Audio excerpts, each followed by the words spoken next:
Welcome back to the KIX 96.5 Morning Show. We love featuring artists you should know about on the show, and today we're heading to Texas to chat with singer-songwriter Jon Kott from the Jon Kott Band. John's based out of Katy, Texas. He's been playing guitar since he was 13 because his old man was a classical guitarist and had a killer record collection. He's been in and out of bands. His latest is his own, the Jon Kott Band. They're releasing a brand new song called Perfect One on Friday, and guess what? You get to hear it first today. We're stoked to have Jon Kott on the show. Thanks so much for coming on, John. Hey, Jeff. Thanks for having me, man. Well, you moved all around the country pursuing your career in music. You said ups, downs, wrong turns, some right turns. You've been all over the place. Tell us a little bit about it. I have, yeah, man. And you know, it's all been worth it. Overall, everything, it feels like it's in a good place right now. So it started in Texas when I was a kid, and eventually it took me all the way to the north, and I was spending a bunch of time right outside of Detroit, Michigan, which I got to be honest, probably paved a whole lot of my desire to be a musician, a live musician, just because they had such a cool scene of music around Michigan at that time. So I got into it and started recording music up there and had a blast, and eventually moved back down south just because I think my music was better suited for the south than it was the north. But yeah, you know, not saying they didn't like it up there. I was always a Texas kid at heart. So I moved south. I actually went to Florida first. So I went to the Panhandle of Florida, which was pretty country if you haven't been there. Spent some time there and did well, and then I just eventually had to get back to Texas. So found myself here again. Yeah, because how long have you been back in Texas? I've been here so I'm in Houston now. I was born and raised in San Antonio, but I'm in Houston. It's getting close to 10 years now that I've been here. Oh, okay. Because Mo Jiles, which we'll try to explain that because you had me confused, John. I'm like, you're the Jon Kott Band, you Mo Jiles Band. It's a whole different, yeah. So the Mo Jiles Band is kind of a pretty successful beast of a touring, like, it plays casinos, it plays corporate parties, big bars, big events. It's a touring kind of cover band that I fell into when I moved down to Pensacola, just to kind of keep the food on the table, kind of a thing, and it just became this beast that I couldn't get out of. Okay, so Mo Jiles is like the live cover band. It's like a live cover band that we started, and it's had members come from all over the country. One of the guys we just had was from England. He played with the band EMF for years. They had that song "You're Unbelievable." Oh wow! I brought him over. I mean, it's just one of those kind of it's a beast of a band, and like I said, I just keep it going because people just keep asking for it. So, but I wanted to separate the original music I was doing from that. Okay. So I created the Jon Kott Band just to separate the two. Well, there we go. Now you explained it to me. So now I'm in the clear. So that's good. How long has it been since you met Leah? So Leah and I met. Actually, I was playing a show I believe it was at the Hangout in Gulf Shores, Alabama. I met her about 10 years ago. So it was right around maybe 11 years ago. It didn't take much. It didn't take long. She was in Houston already. So it gave me more motivation to get back to Texas. Yeah, because you said you were married to the music before you met her.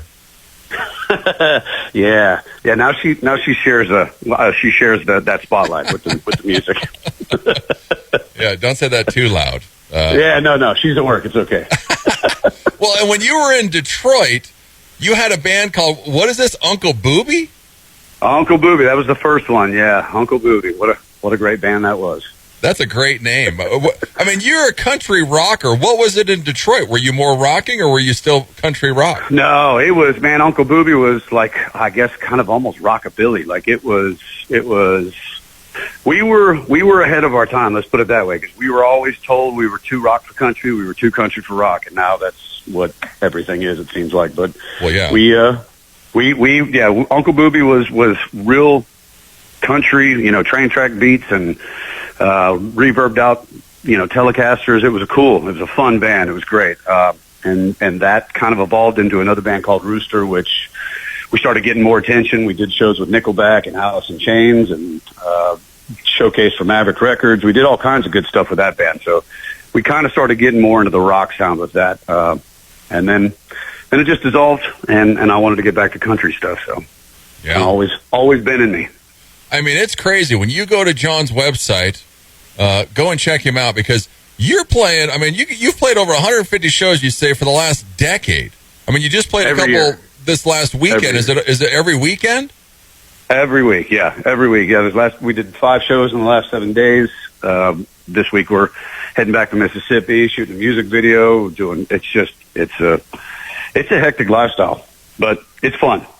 Yeah, go and check him out. JonKottBand.com. It's JONKOTT band.com. He's on Facebook, Instagram, TikTok. His latest single, Perfect One, comes out on Friday. You're going to hear it now. Well, you said you're in a good place right now. Is it because we're older, we're more mature, we've been through the ringer? What do you think it is? I think it's a big mix of all that stuff. I mean, and like I said, there's wrong turns, there's right turns, but all the turns seem to have led me to a fantastic place. So I'm sure it's age, I'm sure it's experience. I got a great wife, I got a killer kid.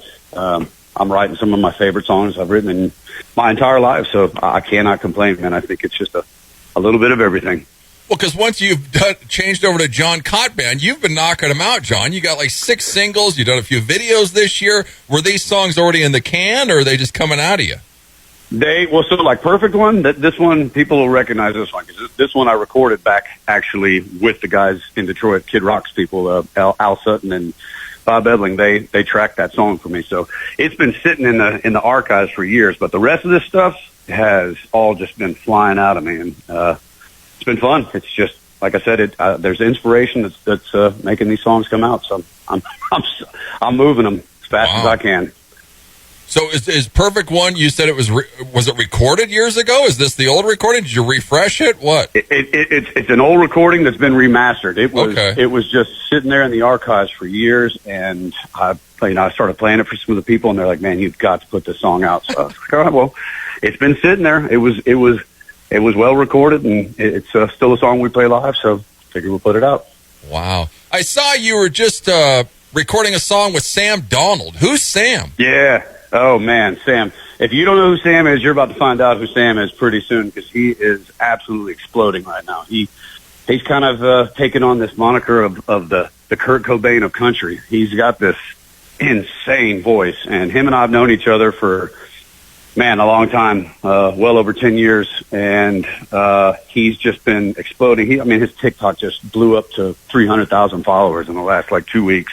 He is exploded. He's got new management. He's got everything going for him. So him and I have been talking about doing a song together for years, and so we actually just did that. So we're shooting the video for it this weekend in Mississippi. It's called 3 Sheets, and it's probably my favorite song that's going to go out in a while, because it's really cool. I've never done a duet with another guy, so it's really cool. It's fun.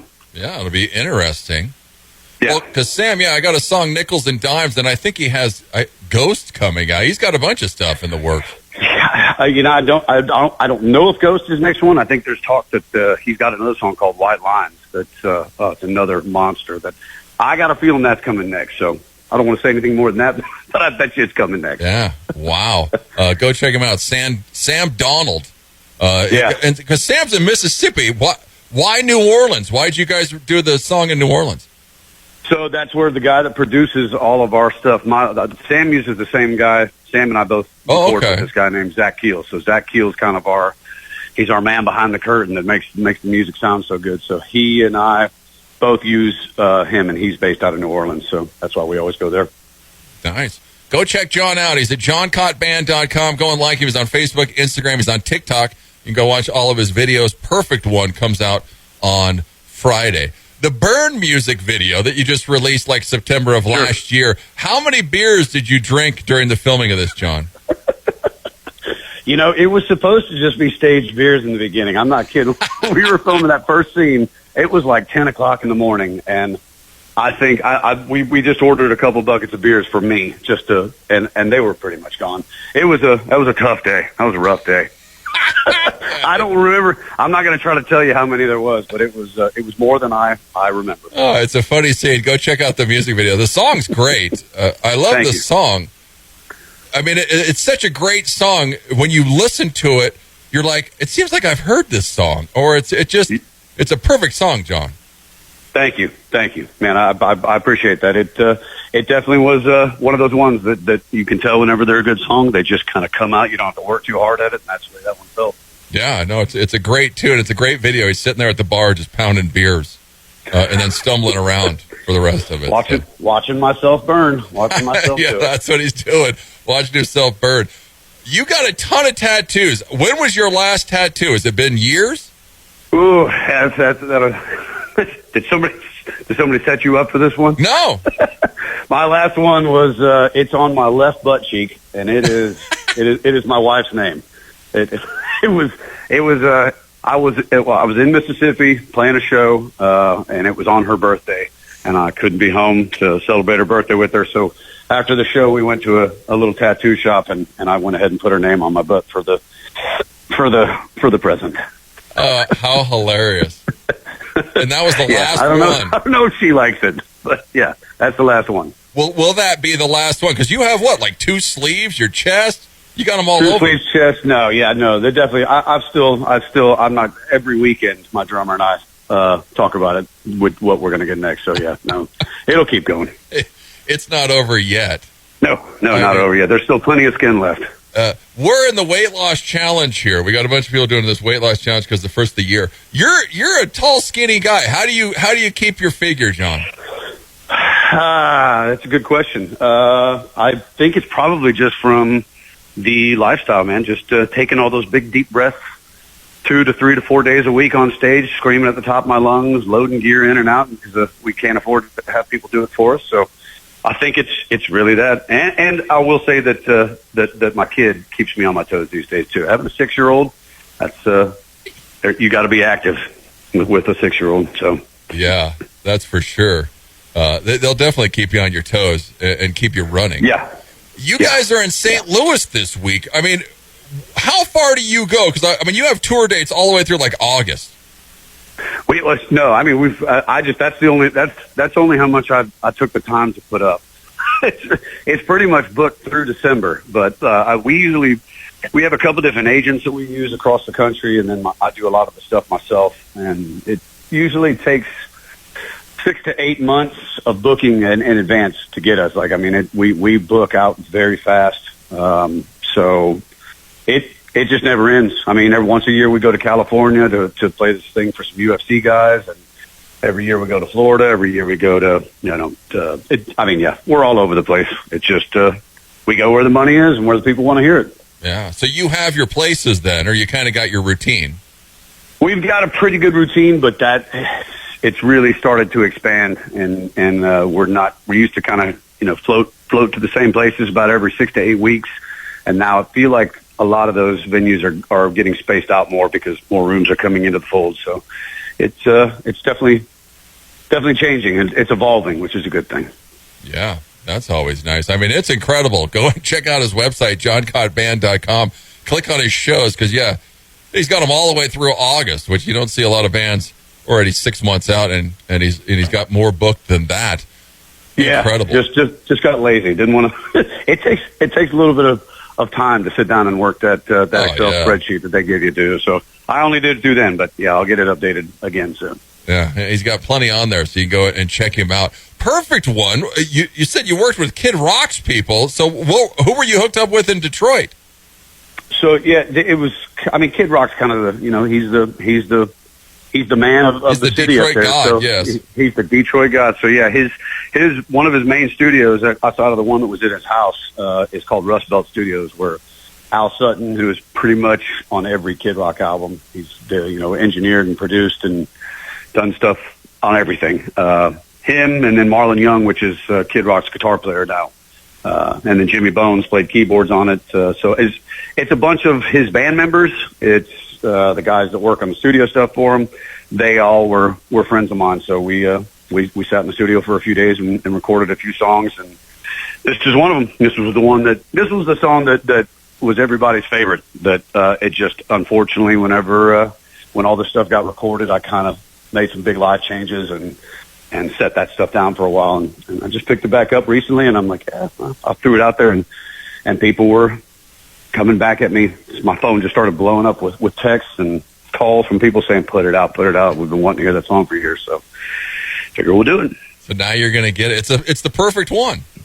There it is. And the only complaint people are having is why I'm not releasing this thing tomorrow. I was like, I didn't think about it that way, but yeah, I guess I missed that one. Damn it! They got to wait till Friday. Right. Only a couple more days. Where did you score your sunglasses? You've got a sweet set of like black sunglasses. They look like Deion Sanders, but they're black. Yeah, those Carreras. I've been finding those Carreras for years, man. I don't know why they're not bigger than they are. When I was a kid, do you remember the glasses that you could fold in half? Yeah. So they were like Carreras. I believe that was the name of them. And then I just Googled them one day and I found them again. And now, you can get them on Amazon. I've kind of created a little bit of a beast in myself with those things. So I think I got about 6 different pairs of them these days, but they're cool, man. Carreras, yeah. Carreras. I'll have to look that up. Is this with a C or a K? Yeah, with a C, like Carrera, like a Porsche Carrera. Like it's just they're kind of. They've got some Carreras C. They're very cool. Huh. We'll look them up because I have a big head, so they. Hey, get in there. These are great for that. When I saw them, I was like, boy, those are perfect for my noggin. Well, you mentioned your son. There's a couple of videos of you guys playing together. Does he think Dad's a rock star, or what does he think? Yeah. Maybe he thinks. Maybe he thinks so. I'm sure he doesn't like the fact that his dad leaves all the time. But Dad's gone on the weekends. But he does like his. And his mom, my wife Leah, she's got an incredible voice. Like she's too shy to use it, but she sings like a bird. So he says they sing a lot on the weekends, and he knows that I'm off singing on the weekends. He's seen me play live, and he gets it. He knows what's going on. But I think he definitely wants the spotlight. I think that's more of his interest in it is the spotlight than his daddy being the singer. Yeah. Well, being around in the business for years, what's different now than it was 20 years ago? Where do we start? Where do we end? Everything. We need more than 15 minutes for that one. Everything's different, man. It's a whole nother world. TikTok and Spotify, in my opinion, they're like the biggest record labels in the world these days. They can make and break people just all by themselves. It's crazy. Like watching. When I tell people too, like the Texas music scene, it's always been a fascinating, amazing scene in Texas, but it is getting so much more attention now than it ever has. I feel like, and it's just crazy seeing these bands that would have never been as big as they are, but now Treaty Oak Revival. I don't know if you're familiar with bands like that. Like those guys are just exploding right now, and zero radio support, zero anything. They're just all independents. And like bands like that. It blows my mind. So it's who was it? Treaty Oak Revival. Treaty Oak Revival. Check out Treaty Oak Revival. My Lord, these boys are blowing up. It's like a Co-Wetzel thing. It's the same vibe. It's like that live show, ruckusy live show of hard rocking kind of grunge country, and it is it's interesting, man.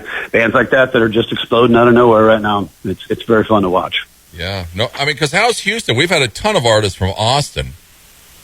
Houston, really, it's and if you look at our schedule, you see we don't play Houston that often. No. It's weird, man. It's a great city. It's a gigantic city, but it's just you never really hear a whole lot about the music scene here. Fort Worth, Dallas, Austin, all the places that that's East Texas, Tyler, stuff like that. That's the places we all go to. I don't know. Houston's music scene's just kind of weird. Hopefully that'll change soon. Hopefully we can help change that. Yeah, for sure. Go and check him out. Go and follow him. Jon Kott Band. He's at JonKottBand.com. He's on Facebook, Instagram. Go check him out on TikTok. Perfect One comes out on Friday, and you're going to hear it right now. Jon, thanks so much for coming on. Thanks, Jeff. Appreciate it, man. Here it is, Jon Kott Band. It's KIX 96.5.